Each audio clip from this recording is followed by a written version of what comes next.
Twisted. What's going on? I jumped on the live tonight. So, I just see how everyone's doing, what's going on in the world out there, and, enjoying the new hats and stuff. I worked really hard on my merch shop, and I put a lot of work into it. I spent probably about over 20 hours in the merch store trying to figure it out, just to pictures and, remaking stuff and all that fun stuff. I had a lot of good time doing it. What's happening back once? What's going on, bro, man? Good things, my friend. What's going on? I'm here with some of the robots. No.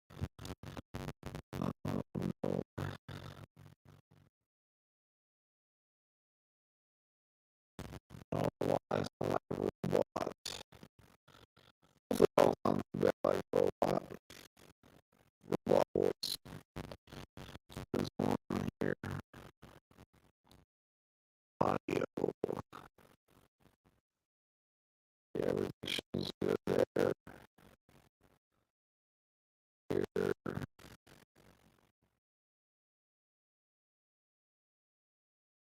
Shows me going good.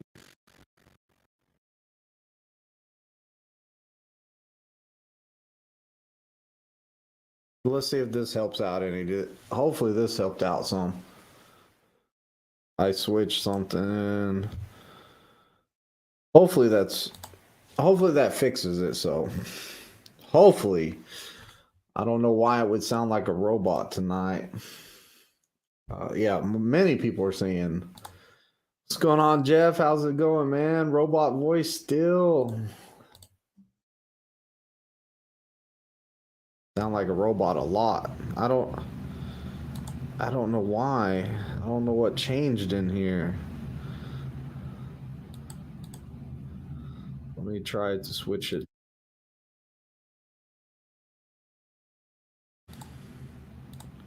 That I cannot explain.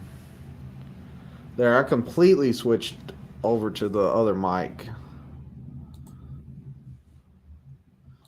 That's the only thing about not having like Tennessee Flatbedder here to like check all this stuff before I go on live. But it's fixed, Troy says, so awesome. I don't know. Sometimes voice meter and stuff like that. I have a lot of stuff in here and trying to get better audio, better video. Just a bunch of stuff like that, and I forgot to turn this light on.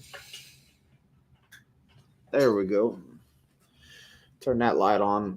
Put some more light in there. Pigleg says I sound normal. That light was making a weird sound. So like I was wondering, like I was thinking about, like, if y'all seen my community post today, I was thinking about the difference between the auto socks and the chains. And I know like a lot of people said kind of what I said. Some people were putting the same comment I was. And pretty much I was like, you know what, if the roads are that bad, I'm pulling over and I'm done with the day. But my thing with the auto socks is it takes up less room on your truck and it's not heavy. Like the chains are heavy, having to move those truck to truck. And I'm kind of thinking about getting rid of my chains, like selling my chains back and buying the auto socks, because I don't plan on using my chains. I don't plan on using the auto socks either. So sound normal, Pigleg says. Backwoods says, I received my hat. Thanks. My wife is making me buy another one because she stole that one. Oh, I'm glad you got the hat. Pegleg, did you get your hat too? So some of the hats have been arriving, so that's great. They were supposed to, it said, all of them said that they were going to be arriving Tuesday. So, Twisted, or have you lost weight, Twisted? No, I don't think I have. I need to lose some weight though, like really bad. I guess there's no filter in the world to fix all that ugly. Oh man. James Roberts says, "You sound twisted as all was." Thanks. Socks or change both fit under your bunk, lol. Yeah, they do both fit under your bunk. But I'm just thinking, like, I don't know how many of y'all have ever moved trucks, but you know, I have had my truck for a while now. I think I got probably another year, maybe 2 years with it. And my thought process is, man, I'm going to have to move trucks someday. And when my bunk heater went out not too long ago, I had to go get it fixed at the shop. And I opened up the bunk and I saw all those chains in there. And I was all like, man, I got all those chains in there. Next time I move trucks, I'm going to have to pick that stuff up and move it to the next truck. And moving trucks is quite an experience. If you've never moved trucks before, it's not fun. I'll tell you that. Like, you never realize how much stuff you have in a truck until you move it to the next truck. And I was all like, man, maybe getting the auto socks and getting rid of the chains might alleviate get rid of some of the problems of moving trucks, because those chains are kind of annoying to move anyways. Last time I moved trucks, my student, he was kind of a bulky guy, man. I remember moving trucks with him, and he just picked up those chains and took them to the other truck before I even, like, I was all like, where'd those chains go? And he already moved them, so I didn't even have to move them the last time I moved. Uh, Etch says, I haven't received my hat yet. Just saying. What's going on, Muhammad? How's it going? Are you still at Prime, Muhammad? Backwood says, I always need a U-Haul to swap trucks. Pretty much, like it is, man. You really, like I say, you don't realize how much stuff you have in trucks till you have to move trucks, and it's a pain. You can park the truck side by side. You're pretty much putting everything in the floor of this one, carrying it over to that one. The best way to move trucks is have one of your buddies meet you in town and say, hey, man, meet me in town. Help me move trucks. Because even if he's just standing in one truck and y'all are tossing stuff across, it makes it a lot easier. In Springfield, they do have that station where you can just run stuff across to the next truck. That does help out. It makes it a lot easier, but it's still a big pain. Jeff says, I helped my TNT trainer move his last truck and it's flatbed. Oh yeah, that's even more work. From what I understand with the flatbed guys, you can empty out your toolbox and just throw it on top of the trailer. And this is what I seen my friend Justin do. Is he took everything out, laid it on the trailer, out of that toolbox, all his tarps, everything, put it on the trailer. He unhooked from the trailer and then he put the new truck on the trailer, and it was all right there to hook back up. He's like, that looked pretty easy to me. It wasn't like, hey, take this stuff up, carry it up the down the catwalk and up the other catwalk. It looked a lot easier that way. Oh, Muhammad, you are still with Prime. Man, I'm happy to hear that. I was kind of wondering because I haven't seen you out at the pad in a long time, Muhammad. Like, usually when you come through town, you would always hit me up. We would chit chat for a little while. It was great seeing you, you know. Pegleg says, I haven't got to the post office today, so I haven't seen the hat yet. Auto socks won't work well in the upper northwest Canada. Well, I'm not going to Canada. But yeah, the auto socks thing, man, like I think that it saves room and it would be a lot easier to move trucks. Especially somebody like me, and like if it's so dangerous I have to put chains on my truck, I'm calling it a day anyways. That's my whole thought process on that.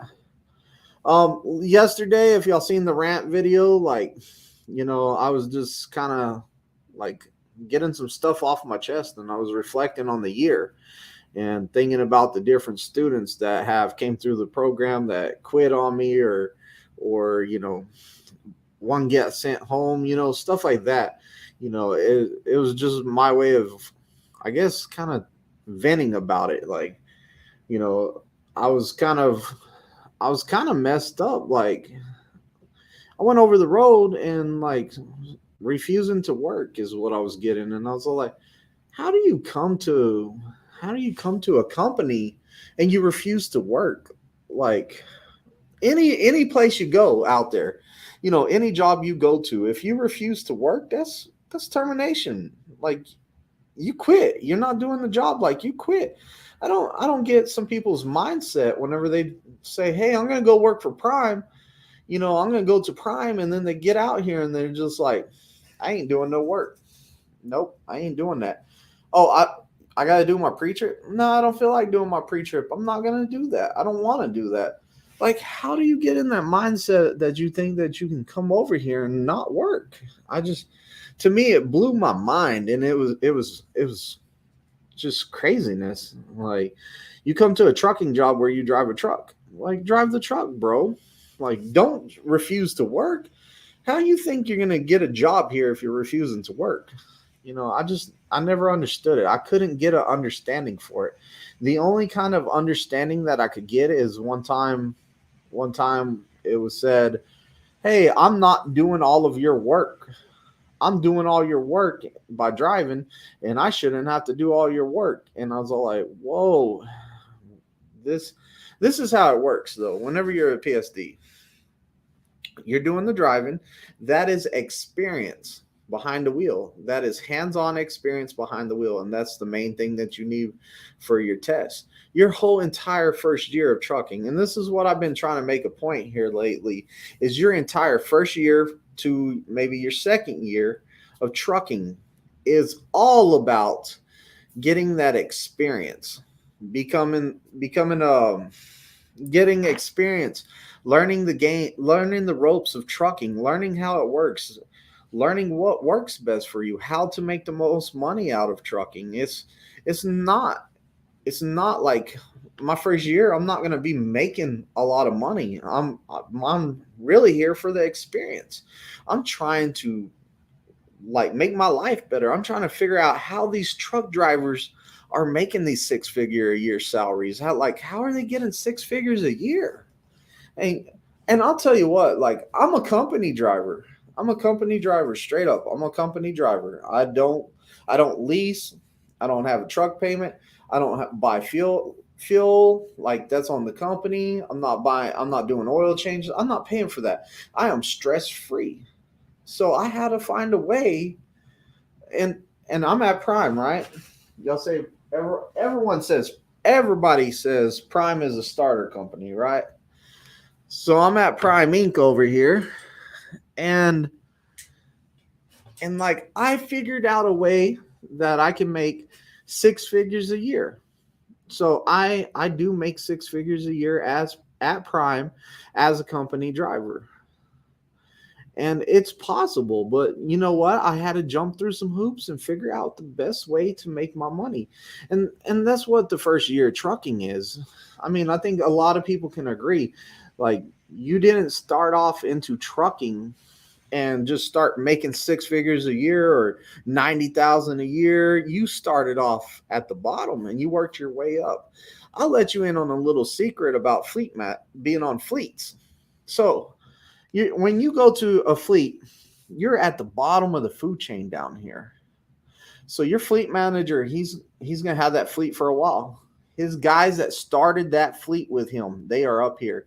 His senior drivers, they're up here. They're the top 10%. Whatever, like the best stuff, the best loads, whatever. That fleet manager is going to take care of them. That's his main priority because those guys have stuck with him the whole time. They started on the fleet with him. Like they've been with him. He can trust them. He has that kind of rapport with them. So they're up here. You're coming onto this fleet brand new. You haven't even made a name for yourself yet. He doesn't know if you're going to get your loads there on time. He doesn't know if you're going to, you're going to refuse a load. Hey, man, I'm not doing that. I'm taking a nap. He doesn't know you yet. So you have to work your way up that fleet is what you have to do. And you have to get up there to at least the top 20%. And the only way to get into that top 10% is if somebody retires or they quit or something like that, you're moving up to that top 10%. Once you're in that top 10%, you're pretty much taken care of. So, like, when you move fleets, like, say you move on to a new fleet, guess what? You're at the bottom of the food chain. You got to prove yourself. And if you can prove yourself that you're vicious and you want to make money and like you're doing whatever the load takes to get it there, then you're going to move up that list. Some guys will never ever come off the bottom because guess what? They're unreliable. They're all like, man, they call a fleet manager, can I take a shower today? Or what do I need to do? You know, sometimes I make decisions, and if I get in trouble for the decision I make, then I'll ask for forgiveness. But I think sometimes not bothering the fleet manager and saying, you know what, this route's going to be better for me. I'm going to beat the weather. I might hop down and take another interstate.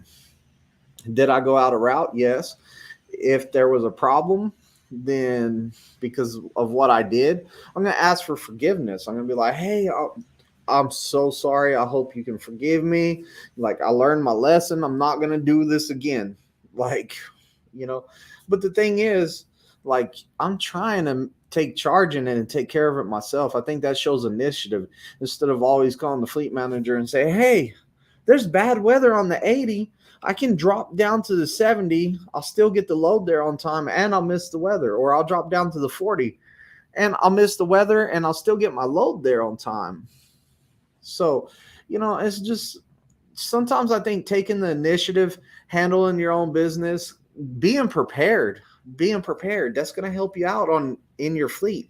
Because if you come to your truck after your home time and you have groceries to last you at least 2 or 3 weeks, or maybe until you get to your next home time, if you can fit it in there and be organized enough to make those groceries last, then you don't have to ever be like, hey, I need to refill the truck for groceries. You know, you got a 10-hour break to do your laundry, stuff like that. Take care of that stuff on your time. Don't tell your fleet manager, hey, don't load me till let's see, what's today? Today's Tuesday. Don't load me till Thursday because I'm going to do some laundry and get some shower and stuff. That fleet manager wants that guy running, and contributing to the fleet. So there's like a hierarchy there, I believe. And I know like no fleet manager is going to tell you that there's kind of a hierarchy, but it is what it is. You got your guys you can count on. Any kind of team aspect, you have your guys that you can count on, that you trust, and you know if you pick up that phone, they're going to be right there. That's the guy that the fleet manager wants to call on. He's the guy that he wants to lean on whenever he needs help. Yeah, I've seen that video. Come to drive a truck, but you don't want to drive. Yeah, that was my rant video. Big Leg says students like that refusing to work are ugly word for cat. Bill them the money that Prime is getting. The fuel used to training. Yeah, right on, Pegleg. I'm not sure what you were saying there, but yeah.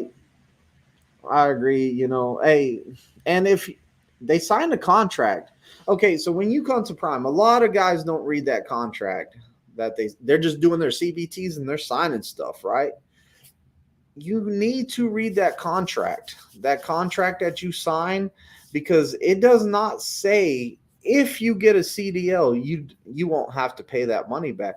That paper says if you're here for X amount of days, then if you quit or whatever, you're still required to pay back that money because you went through the program. Now, you left or you quit and left, or you got sent home because you weren't following protocol, you're still going to owe that money. So, you know, I'm just being a couple days out from your test and getting sent home, like that's hard. Allen says, you invested your career. Don't look at it as you're doing someone else's work. Yes, and you are investing yourself in a career. You're getting all the experience you can. You're trying to better yourself at the end of the day. What's going on, Gene? Pegleg says 50,000 is about an average of the first year, 6 to 7 years. Get you 6 figures pay out in the work.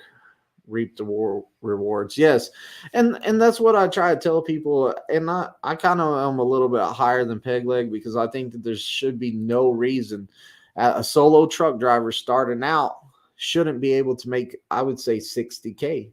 Even a company driver, 60K is reachable. Like it is. You, if you're determined and you're vicious and you're running hard, you should not have no problem hitting 60K.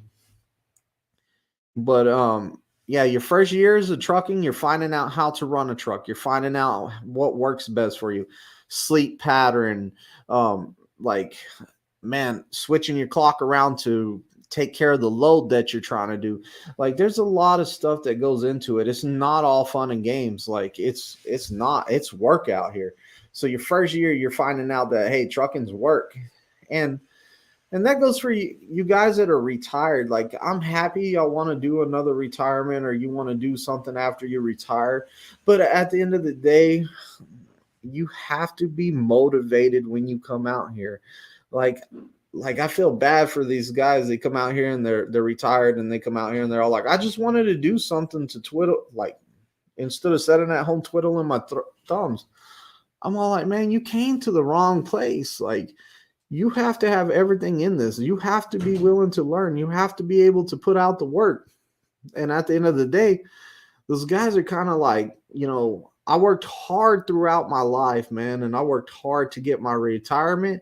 And now I got you telling me I need to do more work. Like, when do I get to relax? Hey, man, don't even come here. Go ahead and enjoy your retirement. Like, still watch the videos and dream about it. But if you're serious about coming out here and trucking after you retire, then you have to come all into it. You have to understand that this is a job. It's not an RV that's going to take you on vacation. It's not something to ride in to go see the whole United States. It's actually a job, and it's actually a career, and it's actually something that you're going to have to work towards. It's not like one of those, hey, if I'm bored next week, I'm going to go drive the truck. If I'm not bored, I'm going to stay home. It's not that kind of deal. Guys, also, like the newer guys, I can't stress it more than ever. Do research before you come out here. I always say, do research, do research, do research. Like, people really come out here thinking that, oh man, I'm from Texas. Well, I'm only going to run around in Texas. I'm going to go to the same store, pick up every day, bring it here. That's all I do.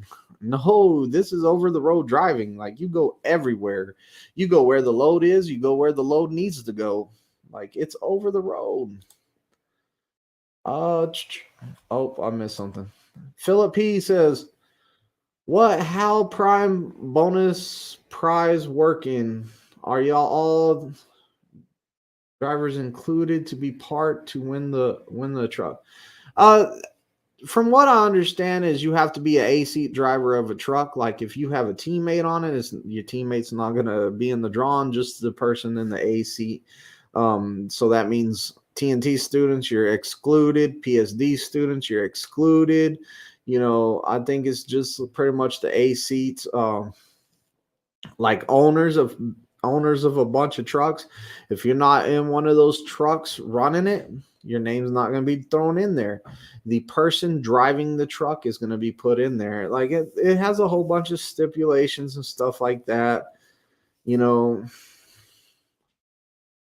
Just a whole bunch of stuff like that. It's so, like, I'm not going for it. Like, I'm not going to do extra freight or nothing like that to be entered in a drawing. I think it's good, though. I completely agree with it, man. It is so awesome for people to be able to be, like, entered into a drawing to get anything, because nobody had to do nothing for us. They chose to. Redwood Trucker says, I'm currently at TMC and wanting to transport. How long is the training for 8 months experience? I don't even know. Like, I don't have a sliding scale or nothing like that. Like, I would get with a recruiter and find out from them, but I'm pretty much thinking anything less than a year, maybe even less than 2 years, it's going to have to get eval'd out on the training pad. Like, you're going to have to go through it, like orientation, PSD part. be advised that it's going to be shorter. It's not as long as a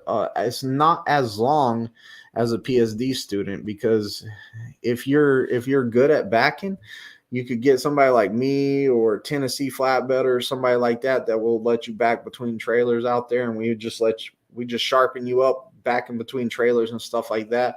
If you can learn your pre-trip pretty quick and you're pretty decent at driving, guess what? It's going to be like 3 or 4 days. We get you tested out or eval'd, and boom, you're on to your way to TNT and doing that stuff. But definitely call a recruiter. I try to get as much information for people as I can, but some things my hands are tied. Like recruiting won't give me all their playbook. I wish they would. I really do. Jaw says, I'm currently working Class B local and do tanker work. I'm coming to Prime in January. Looking forward to coming to the tanker division. Local do tanker. Oh, so you got the experience with tanker too, so oh, you're doing a Class B local, so you're doing a truck that the tank's on. But hey, man, at least you won't be scared of the size of the truck and the air brakes and stuff like that. You're gonna be confident coming into this. Just whenever you get here, just keep that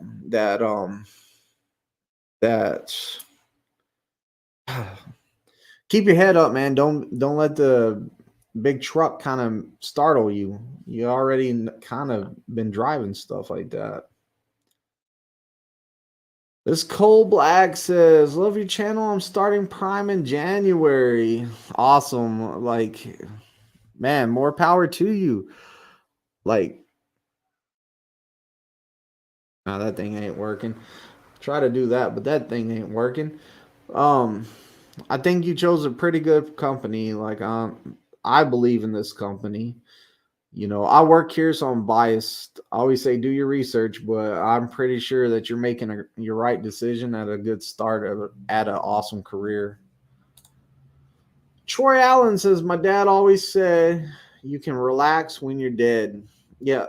Seeing for the longest time, I haven't done nothing about retirement because I always figured that I'm just going to work till I die. That's been my thing. I'm all like, yeah, I'm just going to work till I die.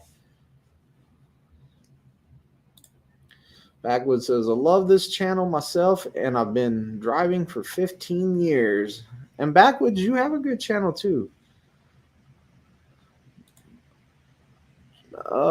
Gene Scott says, it's good they wash out in PSD because Shirley wouldn't have made it through TNT. That's when it gets real. 2 people in a small box. Yeah, and I was thinking the same thing, like somebody refusing to work and stuff like that. I was all like, man, when this person goes to TNT, they're in for a rude awakening. Like, I put up with a lot.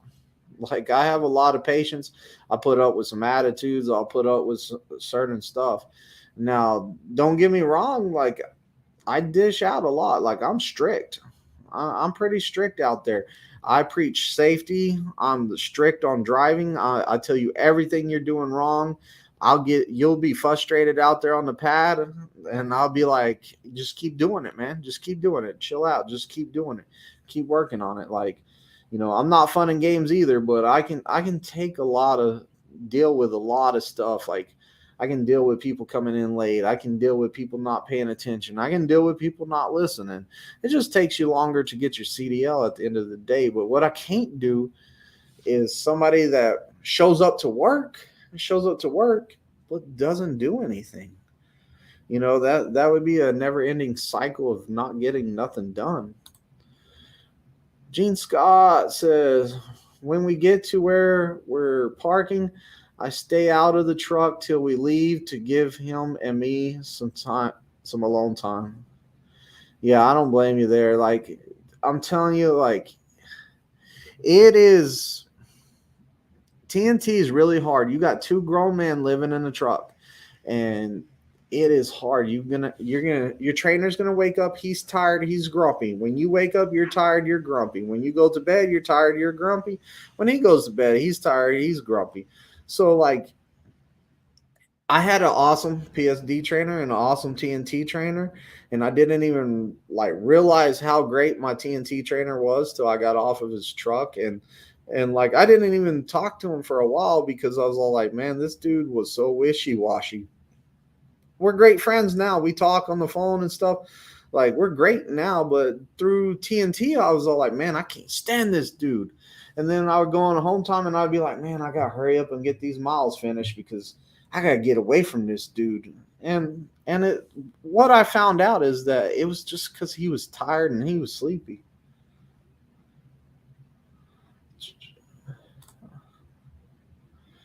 Philip P says, wondering if all divisions van reefer has tanker and flatbed allowed be part of it. Her flatbed was left out, not fair. Oh, you're talking about the Christmas giveaway. Yeah, I heard flatbed was left out of it too, but I'm not sure. Flatbed usually gets left out of it because it's a lot of the reefer places that are in demand. A lot of the flatbed places are closed, so that's kind of happens. Jeff says, you go where the money is, and that's where your fleet manager needs you. At first, I'm supposed to be east of the Rockies, but I'm regularly on the West Coast because I like money. Yeah, and Jeff, I remember whenever you told me that, you were all like, "Man, I'm staying over here. I'm staying down south, man. Like this is where I want to be." And I told you you're boxing yourself in. Like your fleet manager is giving you those loads that go out so you can see them. Hey, look at this load. It's paying money. You want to run this. So like you got into that habit of like seeing it. Now you know, hey, I don't want to box myself in a little box. I want to be open to make money everywhere. Philip P says, is Prime hiring a lot or very little for new get a CDL drivers now? Heard freight is slow and Prime's on a hiring free and Buzz is very business is very slow. Uh, like every year it slows down around the start of the year. Every year it does. Now, now we're not having a class. I don't think this week. I don't think we're having a class till January starts up. And at the end of the year, you got Christmas and New Year's. So Prime kind of sets off those weeks as like they're going to be a bust anyways. They're going to be real short. They're going to be a small class. We're not doing classes during that time, and that's the time. Like I remember a couple years ago, they recarpeted the sim lab or they waxed the floors over there, strip and wax the floors, just different stuff like that to try to get the building upkeep done, and they kind of keep it empty over there. So maybe that's what it is. I don't think that we're on a hiring freeze yet. I just think that the classes are pushed back further. Sooner you get the application in, the faster you get on that waiting list or you get a date that you can come in.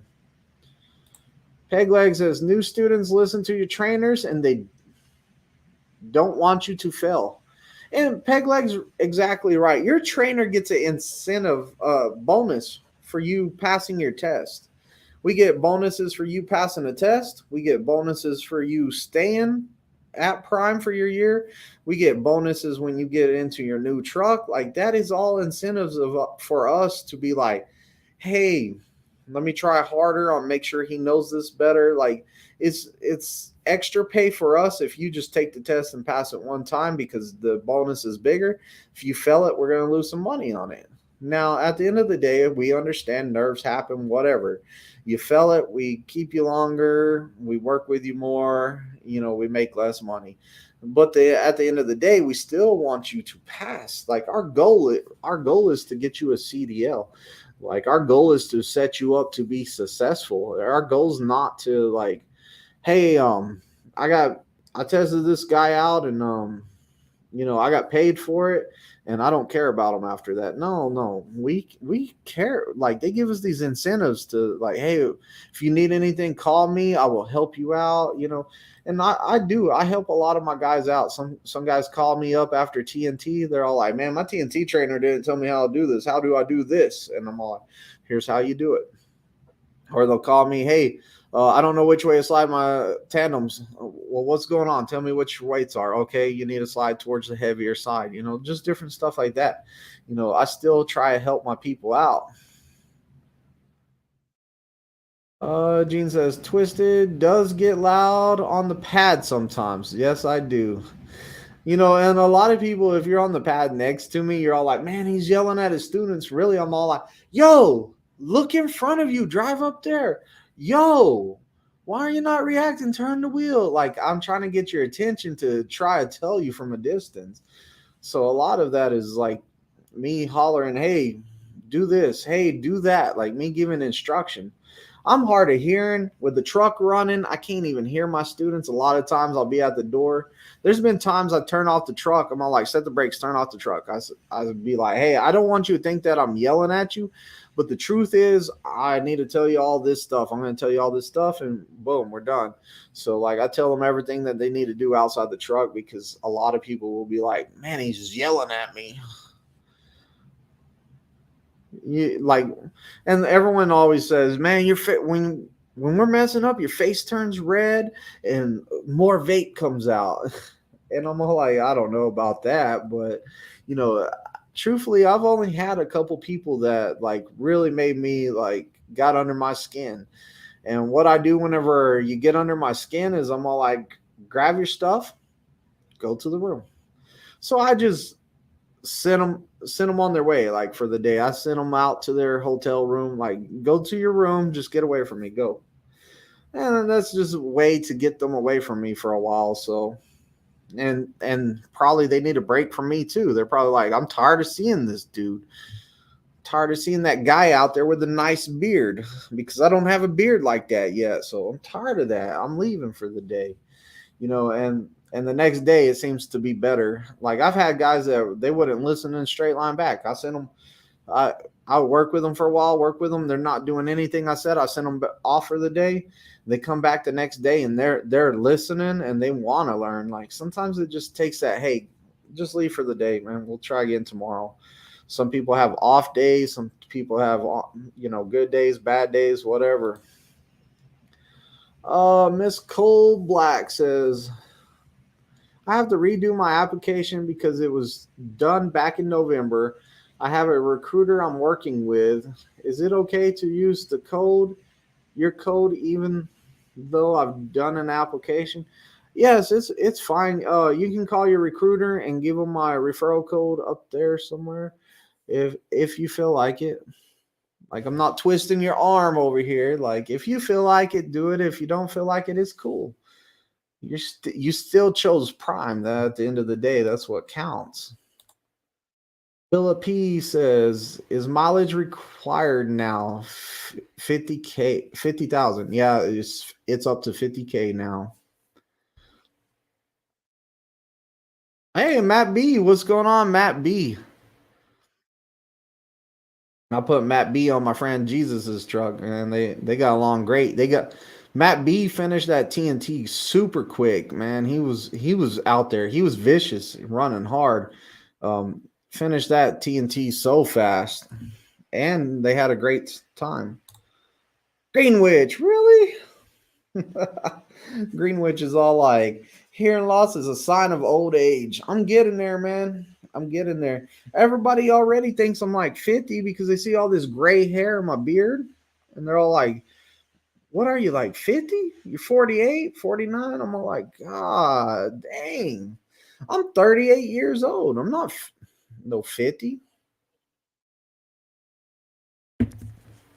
Probably doesn't help that I don't have no hair either. I love that hat too.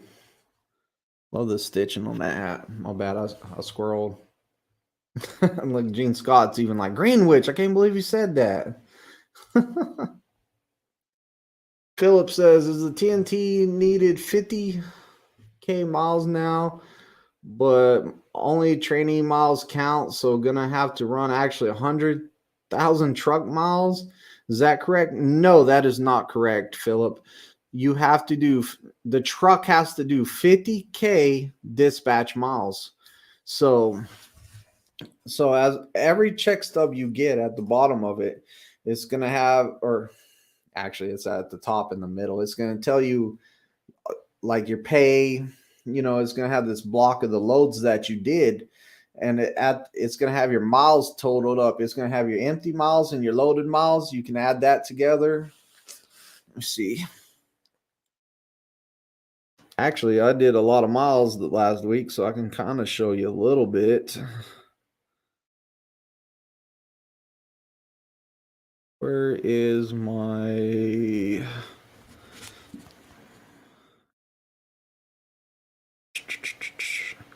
documents?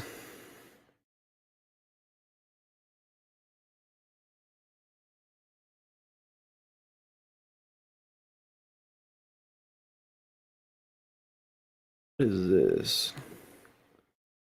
Where's my newest check?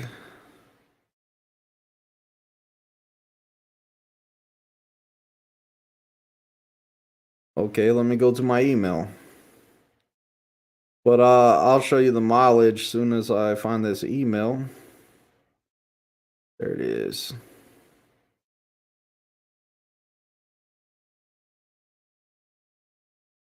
So right here, let's see if that'll focus.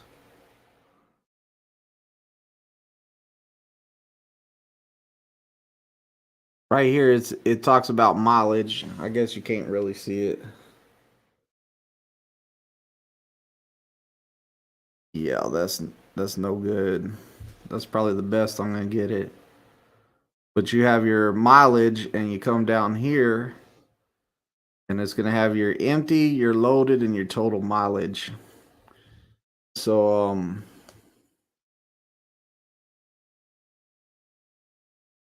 I did 3,941 miles total. So you got your empty, your loaded, and your actual miles. So I did 3,941 miles that week.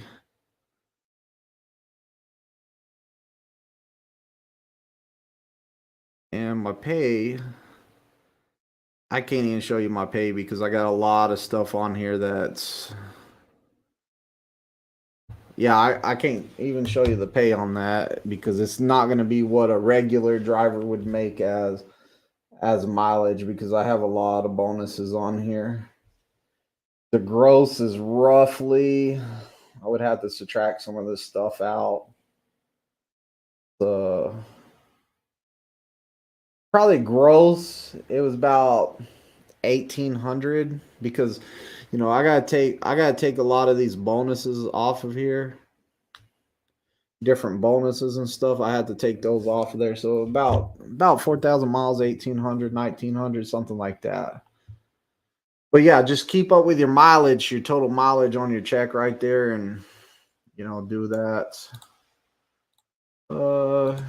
Yeah, 50 miles combined dispatch miles, you and your trainer's driving. Pegleg says your code is COXDJO. How do I know that? It was right there. Oh, and I can pop up my phone number on here. I'll put my phone number on here because some people need my phone number sometimes. Oh, it's behind Pegleg's comment. There's a phone number right there. If you need anything, text that number. Also, if you need to ask me anything, shoot me a text message there.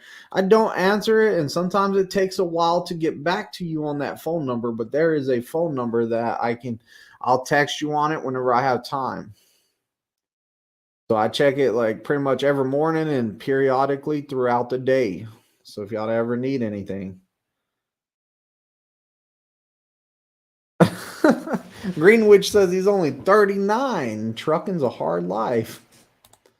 That hat is bad. Yeah, isn't it? It's in that merch shop. Hans, what's going on? Wow, Greenwich. Some folks are born with a hearing condition. Mike B. Are there 50-year-old juggalos? Yep. Lots of them. There's juggalos older than that, man. Jeff says, so are company drivers settlements as difficult to make sense of as a lease op? No, ours is how many pages was that? A lease ops is like something like 13 pages or 11 pages, something like that.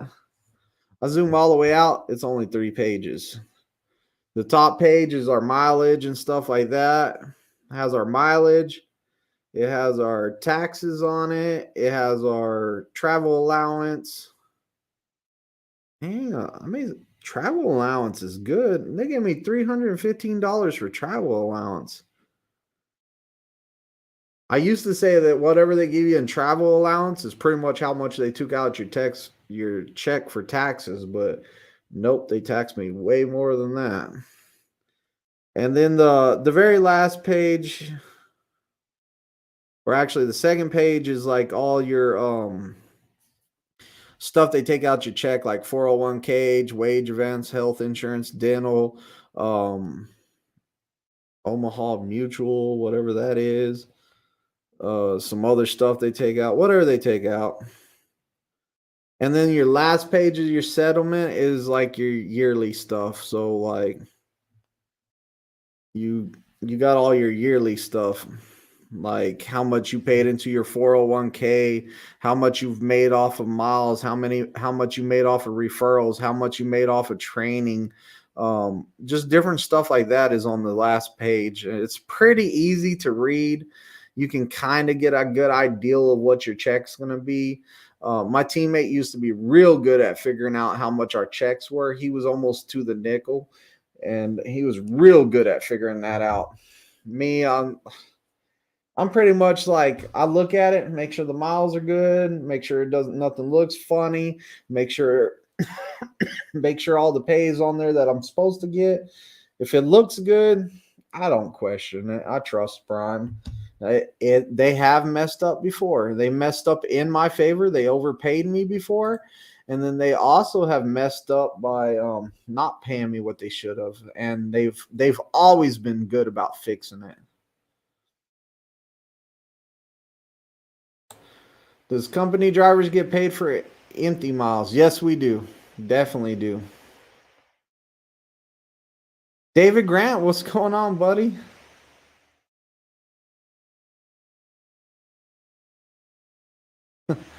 Han says, I dress like a clown. Philip P says, how much is the contract if you don't make the drive for a full year or get fired or quit early? What's the total amount of the contract now? Just the other day, my students were telling me it's what were they saying? They said it was more than $5,000 though. It used to be like 4,500 a couple years ago, because I asked some of my students, and then I had this one guy. He quit 2 days before his test because he was frustrated. But he called me. He was all like, "Hey, why is Brian billing me 4,000 whatever dollars?" And I was all like, "That's because you quit before you got your CDL, and you went through the whole program, and you chose to leave at the end of it. You know, it happens." Good evening. What's going on? I gotta mute my phone over here.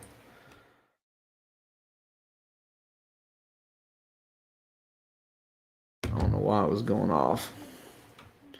What's going on, Nicholas? Troy Allen, hit the like button. Hey, thank you, Troy. I appreciate that. Jeff says travel allowance is per diem, should not be taxable. No, Jeff, I know that, but the thing, what I was thinking about the travel allowance is, like, I used to tell people all the time, because for me, it's always been about right. Your travel allowance, the travel allowance I used to get, for some odd reason, I don't know why, but for some odd reason, my travel allowance always equaled what my taxes were. And I was all like, that's kind of weird. Like, whatever I make per diem is the same amount my taxes are, pretty much. So I thought that was always kind of weird. Uh, Yo, Shadow Cali. Shadow Cali says, you hear there's wanting to ban diesel trucks and go electric. They've been talking about that for a while, and California was talking about something else too the other day. I can't remember what it was. Was it? Oh, California was talking about banning trucks that were made before, like, I think it was 2014. If your truck is older than the 2014, then like they don't want it in California or something like that. They were trying to talk about something like that, and I was like, really? What the heck? Philip says, are you a company driver or lease op? I am a company driver. I don't want the headache of lease. Like, I don't. I have a lot of friends that are very successful at lease. Greenwich is very successful at lease. Steve, I had him on the channel, very successful at lease. Like, I know a lot of people that are successful at lease, but at the end of the day, I look at it like this. This is the main reason I chose company. And for one, like, I'm not the I'm not the only one that depends on my check. I have my wife and my children. They depend on the check, paying my bills. I have a lot of responsibilities. Like, I don't have nothing that I need to make money every week. Like, there's none of this going negative for me. So, one of my big deals is that I always had to have a steady income. So I wanted to go company because I didn't want to risk it. I'm not a big risk taker. Like, I'm not the guy over there buying lottery tickets going to win the lottery. I'm never going to win the lottery because I don't play it, because I'm like, I'm taking a risk. I'm spending $1 and I'm not, if I don't win a lot, I'm out $1. Like, so I kind of decided that I'm going to go company. I don't have to deal with the tires blowing out. I don't have to deal with getting like told or, being down.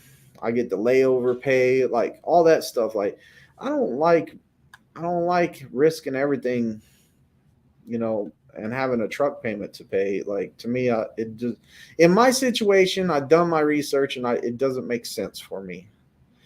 Now, if you don't have kids and stuff like that, take the risk.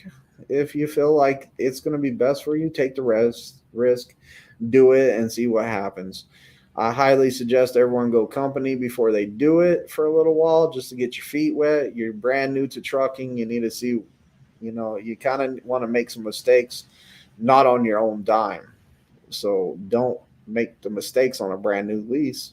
Learn from what you do wrong in the company. That way, when you do lease, then you'll be more successful because you already got a lot of the little hiccups out of the way. Han says, you done with showering with your students?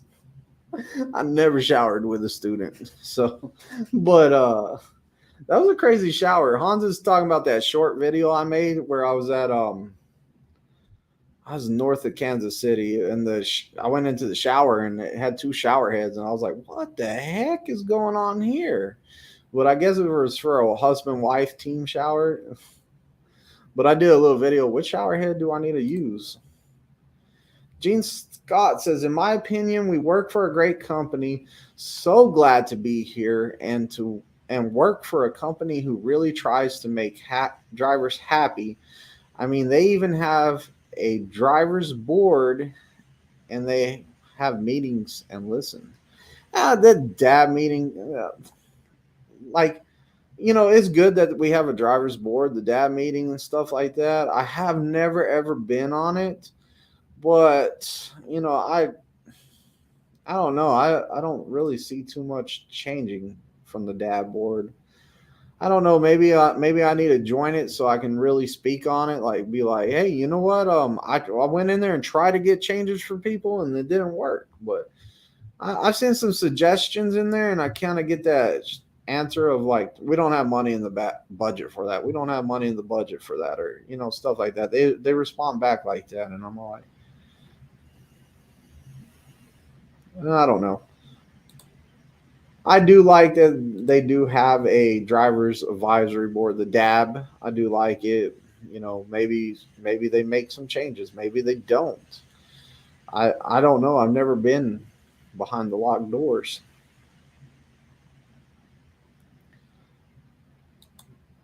California wants to ban all gas cars. Oh.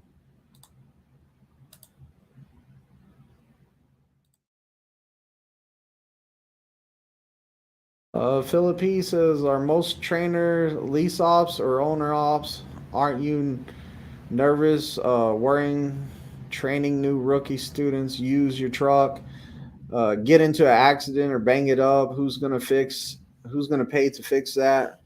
I've seen students. I've seen like being out there on the training pad. Like I'm knocking on wood right now, but being out there on the training pad, I've never had my student hit the truck on the trailer yet. We'll say yet. I've never had that happen. So I haven't been charged for anything broken like that. I've seen a lot of people's students jackknife it and hit the truck on the trailer. I've seen it happen a lot out there, and I've never heard anyone complaining that they had to pay for it. So I really don't have to worry about that. Are most trainers lease ops or owner ops? No, not most trainers. There's a lot of whenever it comes down to it, the PSD part is not profitable too much for a lease guy. You can do PSD and do TNT, and you can do PSD only as a lease op. It's harder though. Like if you're gonna train a PSD to take them TNT, it's kind of harder. You guys save up money for whenever you get to Springfield and you have to stay on the pad a couple days to work with your student, and stuff like that. It's going to cost some money right there. And the TNT phase, once you get done with that testing, you hit the road. Yeah, you're back in your money. Don't get me wrong. You're back in your money. Now, as a company driver, you don't take as big of a hit because that trifecta bonus you get, like you're not paying a truck payment. A lease guy, his trifecta bonus, if that's all he has that week, that's going straight to his check. So, if you're good with managing money and you're good at running your business, you'll be fine doing it. But it's a lot easier for the PSD guys to, teach the students, boom, test them out. And the lease guys run TNT. Like that seems to be working out. And there's a lot of company guys out there that do TNT also. And they just don't, they're like, I don't have the patience to train someone brand new, but I can sharpen somebody up. And that's great because they can just sharpen somebody up, teach them the paperwork, teach them stuff like that, and get them ready to get their own truck. California falling into the ocean, huh? Gene Scott says, yes, sir, over halfway. Oh, you're talking to Greenwich. Pegley says, go company for at least 6 months to learn the freight lanes. Yeah, you can at least do that. I'm saying go company just for a little while. And if you do jump into a lease and you find out that you're not being successful at it or you're having problems with it, prime is a walk away at least. So if you're not doing good at least, just walk away from it. Don't be so like, oh, I gotta make this lease work. I that you're running negative and negative and negative. If you're negative 3 weeks in a row, my suggestion to you, especially if you're brand new, if you're negative 3 weeks in a row, then I think it's time for you to get out of lease because you're out here to make money. Why spend 3 weeks out here and not make no money, end up negative each week? I don't think it's good.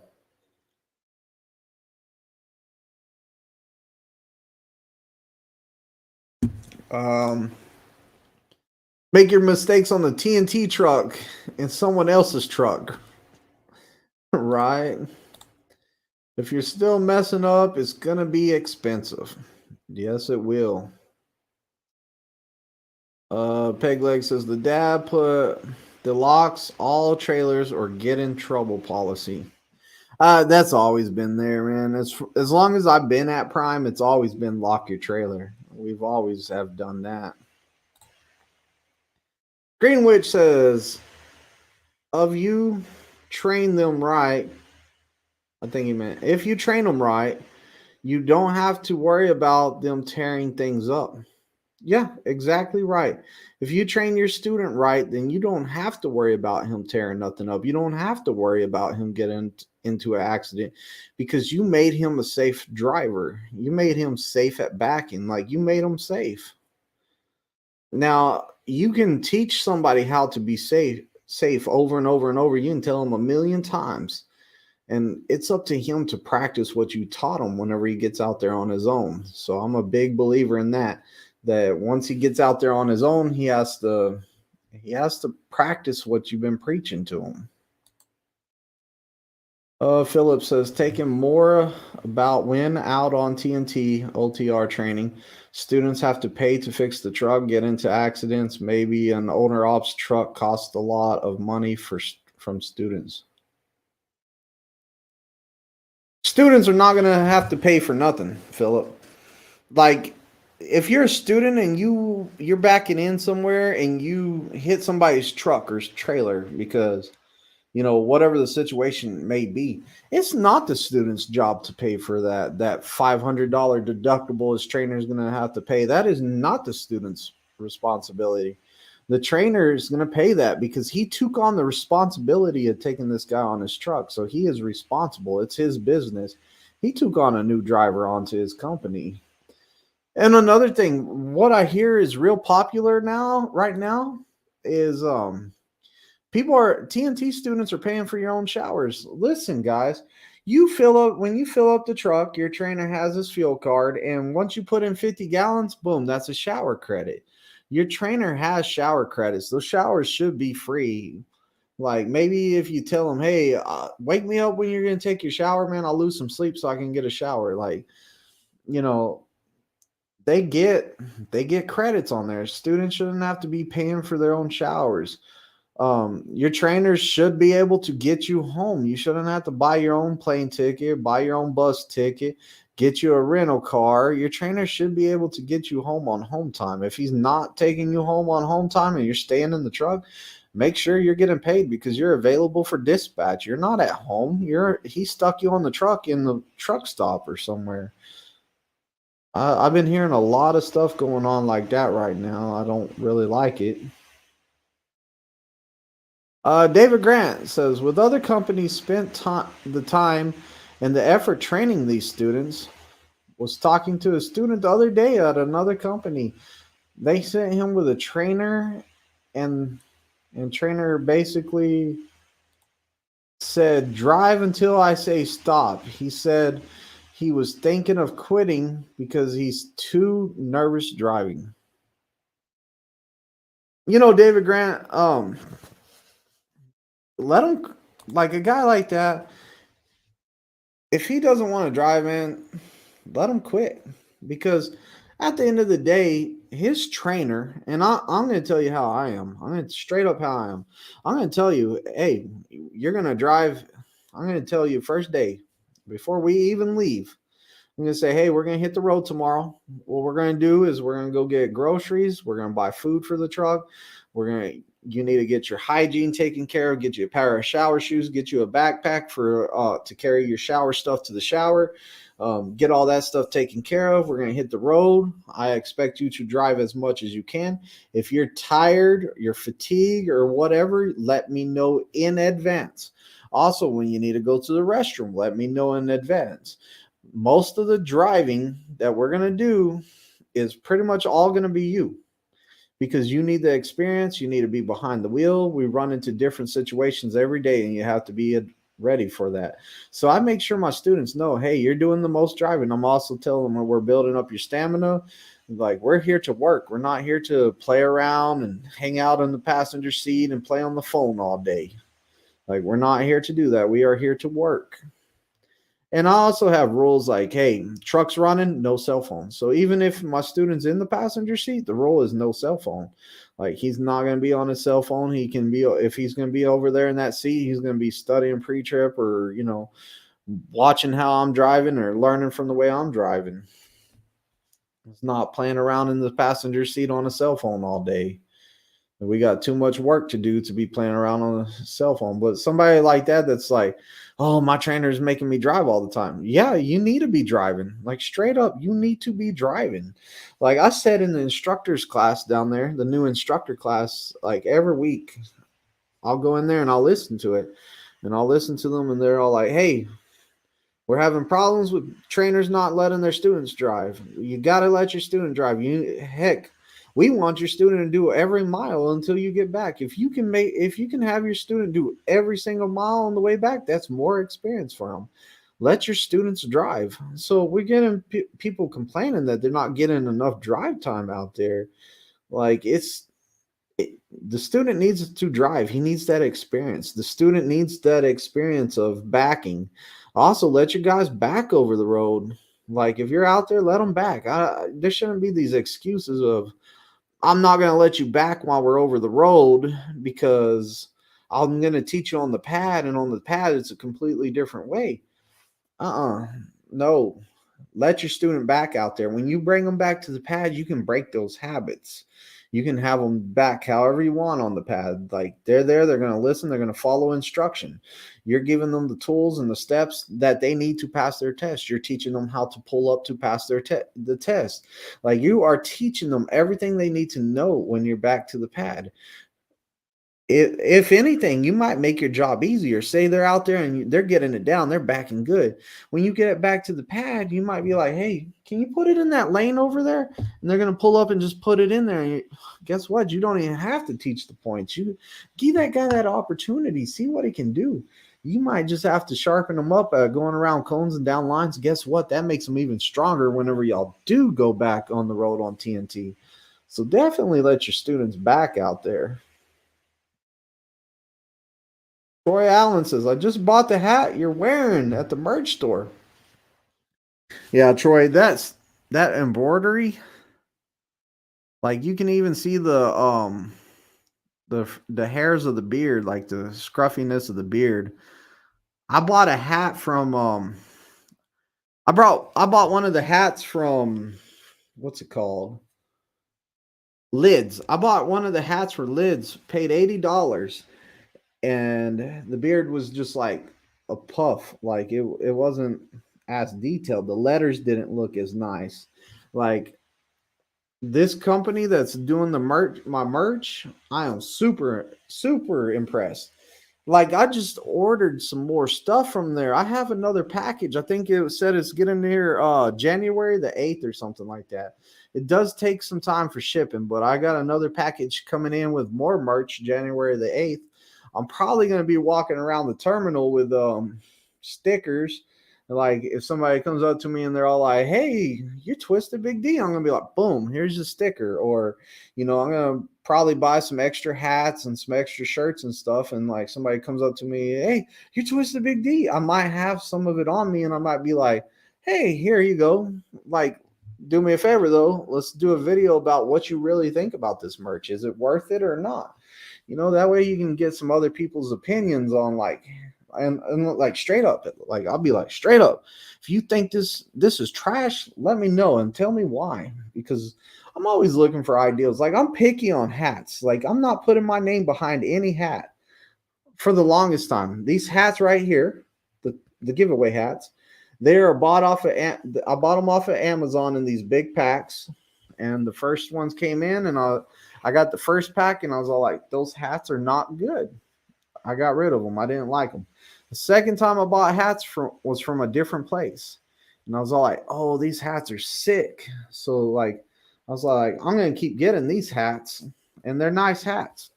And then I paid for the embroidery shop. So we had our logo down there for the primetime paintball team. Our logo was at the embroidery shop before we paid for it to get put on like stitched onto shirts and stuff like that. But unfortunately, we didn't pay for the hats. It was supposed to be there, but it wasn't. So I had to go repay for the hats, and I started getting the prime embroidery shop to embroider these. This is how I've been getting these. So I've been having them made, doing all the runaround stuff for that, and I think that it's as good quality, if not better. I mean, the stitch, prime stitching's not bad either. I mean, the prime stitching is not bad. It's good quality, I think, and so is the stitching on this. I mean, I can't complain about it. I like it. I like both of them. So I'm real picky on it. I'm real picky. I would like to get more people, hey, this is what's wrong with your shirts, or this is what's wrong with this. So I can start making sure that I have nice quality of stuff. I had a student one time, and he bought some merch from somebody else on YouTube, and the emblem was crooked and it was faded. And I was like, man, this ain't right. I never want to be that guy that has merch in my merch store that's coming out bad quality, because if you're gonna support my channel and buy some merch, then I want to make sure that it's good quality. I don't want to put out nothing bad, because how would that make me look? Oh yeah, these hats are nice, and then you order it and it's like a vinyl sticker put on it or something, and you're gonna be like, that Twisted guy lied to me. Like, no, man's as good as his word. So if you say you're gonna do something, do it. Like, a man's as good as his word. That's something I live by. Students don't have to pay for any damage. Nope. Do you have a video on what to pack when you go onto trainer's truck? Pack lightly. To try to keep like 2 luggage bags. You know, you got to sleep with everything you bring. So try pack lightly. Bring about 7 days worth of clothes. I have a video. It's way back there. I'm talking like 3 years back. So I plan on redoing that video. I need to redo that video and show how you can save room. Hit that like button for the second best channel on YouTube, right behind Kiersey. Right, Hans, or is it right behind Tennessee Flatbetter? Because those are usually the two that you say are better than mine. Yeah, definitely hit the like button. Let's go ahead and get some words from Pegleg up in here about hitting the like button. Pegleg will teach you how to hit the like button. Hey everybody, hit that like button, borrow my leg to smash that ding dong bell. Oh, and if you ain't subscribed, go ahead and subscribe too. Timothy says, I wouldn't get on a truck stinking if he isn't paying for the showers. Oh, you would get on the truck stinking if he doesn't pay for the showers. What if he doesn't shower either, though? Then y'all both are stinking in that truck. So if he doesn't shower, then I would probably be trying to get on a new truck anyways. Like, if there's pee bottles everywhere, or anything disgusting like that. Pets, you shouldn't have to put up with a trainer with pets on the truck either. So just make sure, like, if it doesn't feel right, ask somebody else. Like, ask somebody, hey, is this right? Make sure you're going through your chain of command too, because I'll tell you right now, if you jump off of a truck, we'll say that you don't want to be on this truck no more. Y'all are not getting along, whatever, and you're like, man, I'm getting off this truck. Document this stuff. Document it through email. Like, as you're going through it, start documenting it somewhere, but save it somewhere, like your experience. Oh, I think I'm gonna.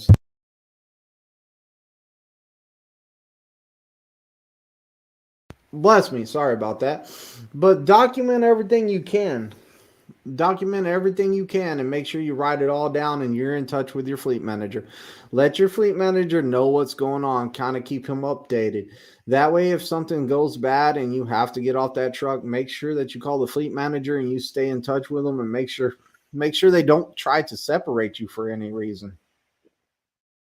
You got to protect yourself out there. Make sure you're documenting everything you can, because the last thing you want is to jump off of a truck and them say, "Oh, well, we're not sending you another trainer because you quit. You just jumped off the truck and quit." No, we don't want that to happen.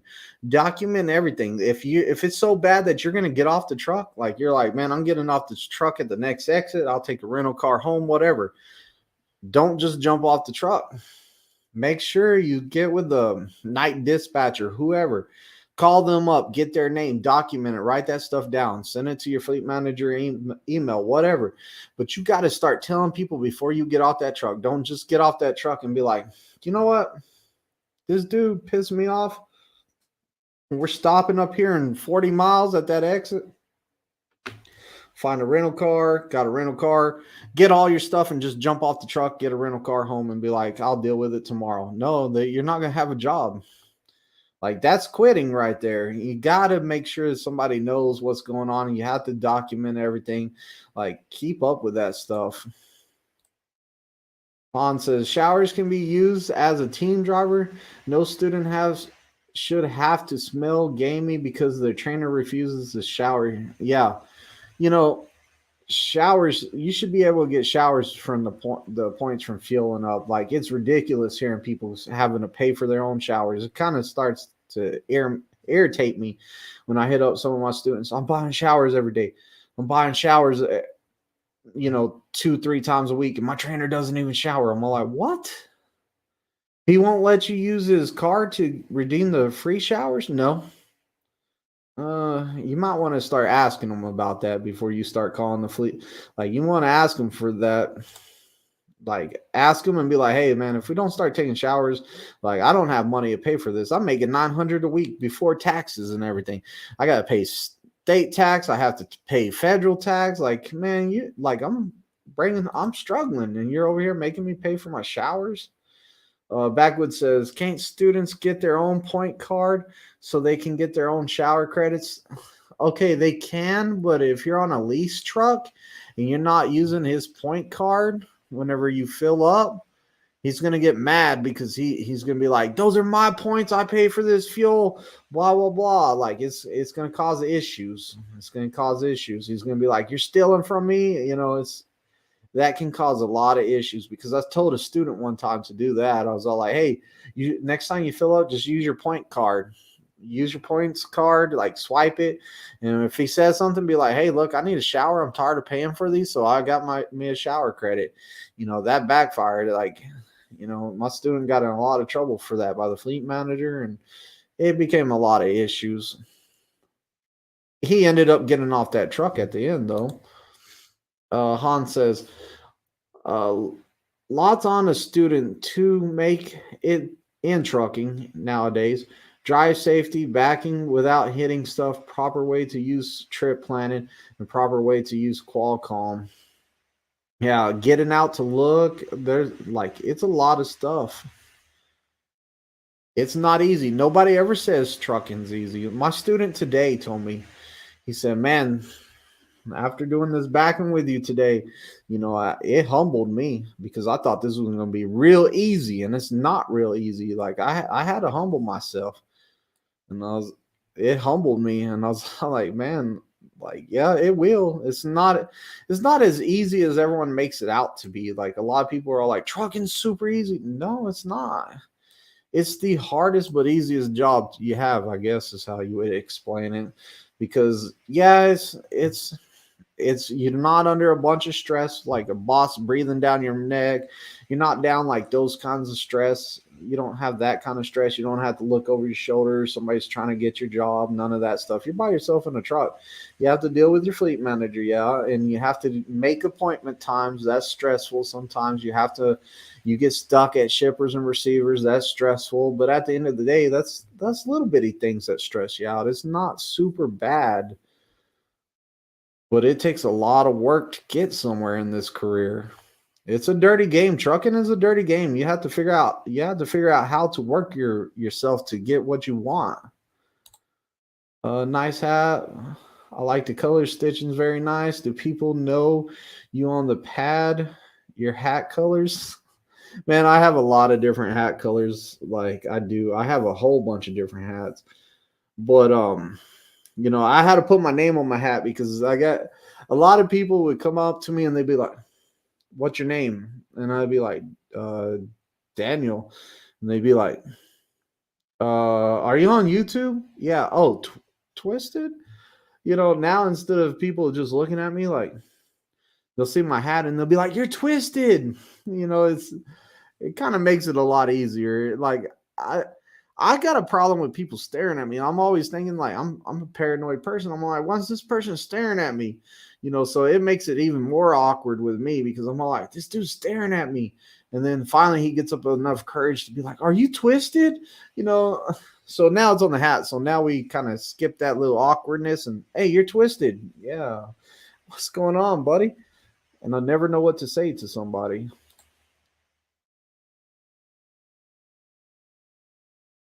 Hey, Twisted. Hey, you're Twisted Big D. Oh, whoops. We aren't at the terminal. Oh, yeah, I'm Twisted D now. I just been going by Twisted since I had to change my name, though. Like, most people call me Twisted, anyways, or Twisted D. So, Oakdale Trucker, Twisted, what's up, bro? Hans says, dressing professional and not dressing like a clown, not being fueled aside driver, taking 30-minute breaks on the fuel islands will get you, yeah, get you. Hans, I wore Crocs just for you, man. I got them out of my truck finally, though. They sat behind the seat for a couple days, but uh, quiet subscriber here. Great YouTube content. Thanks for all you do. Hey, I appreciate it, man. And it's cool. Be a quiet subscriber, but I'm always here if you have a question. Like, always throw a message up in there if you ever have a question. Philip P says, "Great tips, great help. Gene, your channel is very helpful. Thanks for helping so much new drivers. Good luck. Safe, be safe." Well, thank you, Philip. I'm glad I help out. Like sometimes I don't even know like my videos are helping people out. Like I made a pet video and that's where Chris Mel George found me. He was like, "You know where I found you? Your pet video." I was like, "Really?" Ended up being a great student of mine and a great friend. He calls me all the time. He didn't call me today. That's kind of weird.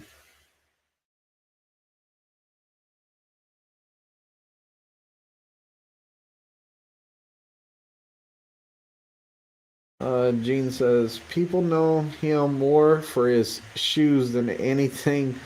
You should be. You should see his shoe collection. No, don't say that. I don't got a shoe collection. I got a couple pairs of shoes, man. Like I got like 9 pairs of shoes in this room. That's it. 9 pairs of shoes over there. Yeah, I got 9 pairs of shoes right there. That's like it's not a big collection. I'm kind of like slowing down. I just, shoes are shoes. They're comfortable. I got them because one of my friends that I had for a long time, he said, "Hey, you're messing up your back wearing the same shoes every day." And like, you know, one of my other friends, he took me for we got our feet done like hot rocks, like feet soak, all that stuff, take all that dead skin off, and he was all like, "That's your feet are your foundation." Both of my friends said, "Your feet are your foundation." One said, "Hey, you're ruining your feet by wearing the same shoes every day. You have to switch up your shoes, because your feet's getting conformed to that shoe." So I started wearing different shoes to see if it helped out, and I feel my back's a lot better switching out shoes and stuff like that. I feel like I do believe in, your feet being your foundation. But as for me having all the shoe knowledge and all that stuff, I don't know nothing about shoes. Like I know like these are comfortable, or hey, these look good. Like I didn't know which Jordans I would like the best, so I just kept on trying Jordans out. Like Jordan 1 highs are kind of my favorite. And then the Dunks, Nike Dunks, and they're both hard to get. Uh Backwoods said I bought a lot of people's showers at truck stops to help them out. Yeah, I have too, man. Like some guy asked some trucker carrying a shower bag. Hey, you got any? You are you taking a shower? I'm all like, yeah, I'm going in there. He was all like, can you make it a team shower? Sure thing, buddy. Or like one's walking through the fuel bays and they're all like, hey man, do you have extra shower credit? Yeah, let me take you over there. I'll get you here. Shower credit. There you go, man. Be my guest. Especially whenever you got like that membership that's diamond or whatever, you're just helping your your trucker brothers or sisters out, man. Gotta help them out. The big clown shoes. Wow, Hans. I wish I did not pop that up there. You go both pairs, don't you? Yeah. I got, I got some Jordan ones and I got some dunks. I don't have no Jordan ones in this room right here. I have some dunks in this room though.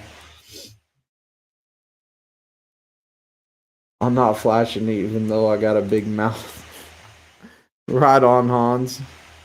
Well, guys, I'm out of here for the night. Make sure that y'all stop by on the Thursday night lives. We have a great time over there, and make sure you put in all your questions and stuff like that. When will Prime start hiring again? They're hiring right now. Put in your application. It's gonna be a while out. Like you put in your application now, and probably like I bet they have classes 3 weeks from now, maybe 4 weeks from now. Always just keep in touch with the recruiters on that. Make sure that you keep on hitting them up. We're not hiring for out of certain states and stuff like that, of course. There's all that stuff all the time. So just keep hitting up the recruiters on that stuff. But yeah, yo, what's up? But yeah, definitely Thursday night lives. Make sure y'all start writing down y'all's questions. Start writing down your questions today. Whatever you think of that you need answers. And we will be back Thursday night for a live. I think I'm gonna have Tennessee Flatbetter and Chris Melgeorge in here Thursday night. So until Thursday night.